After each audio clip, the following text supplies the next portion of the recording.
Hey guys, I'm Jake from today'siphone.com, and I am home for the holidays, which is why the lighting and stuff looks so strange, but I'm working on it. Okay, now the first thing I want to talk about is the untethered jailbreak I was talking about last week for newer devices running iOS 4.2.1. Now, it was going around that an untethered jailbreak for these devices would come out by Christmas. Well, as you probably noticed, Christmas has come and gone, and there was no untethered jailbreak. Comex, the guy behind the jailbreakme.com hack, tweeted recently saying, "I think I'm going to miss my Christmas deadline." Now, MuscleNerd, a member of the iPhone dev team, is releasing what he calls a backup plan, which is basically just a version of Redsn0w that works with all the devices. However, if you can wait for the jailbreak developed by Comex, that's probably the best thing to do because his jailbreak reportedly has a more efficient userland-based method, and it allows for easy one-click jailbreaking that doesn't involve restoring your device or reinstalling any applications from iTunes or Cydia. Let's just hope he works out any problems that he's run into and he gets this out to the public as soon as possible. It took me like 6 years to film that last little segment because every time I start speaking the fuse blows because I guess I have too many lights plugged in, so hopefully I can get this done.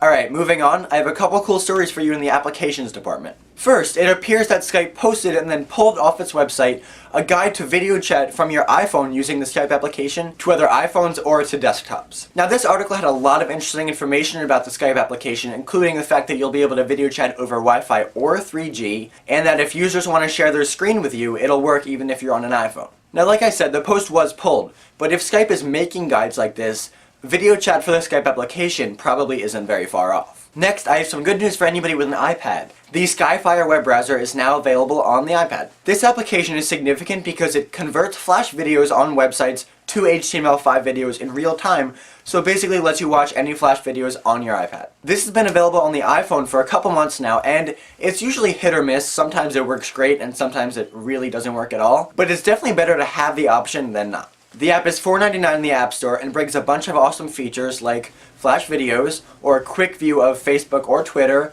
or even the new Skybar, which is a toolbar that has links to video-related content. Okay, moving on, I'm really excited to tell you guys about this new application put out by the Times Square Alliance and Countdown Entertainment. It's called the Times Square Ball app, and it allows you to watch the live stream of the ball dropping on New Year's in Times Square. That's not all though. The application also has ad-free streaming of the webcast featuring performances by Tyler Cruz and Elvis Crespo, a countdown clock, photo contest, e-photo cards, history, news, weather, photos, maps, and schedules for Times Square New Year celebration. There's also live streaming of behind-the-scenes content and the ability to check in through Foursquare, Facebook, or Twitter. This application is awesome because it allows you to experience all of the Times Square New Year's excitement without having to actually stand in the freezing cold in that ridiculous crowd. The application is free in the App Store for iOS and Android, so definitely check it out. Okay, and finally, we have some more information about a possible iPad 2. A Japanese Apple fan site called Cantiden Blog claims that an anonymous Chinese source gave them a bunch of information about the next generation iPad. Apparently, the bezel around the screen will be a bit narrower.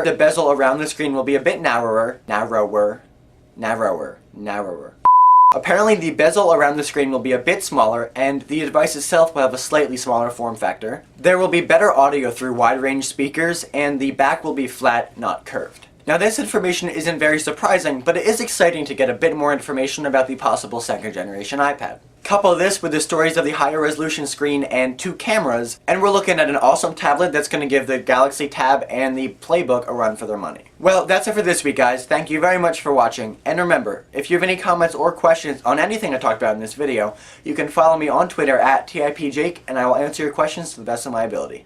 And don't forget, for more news, views, and reviews, definitely check out today'siphone.com.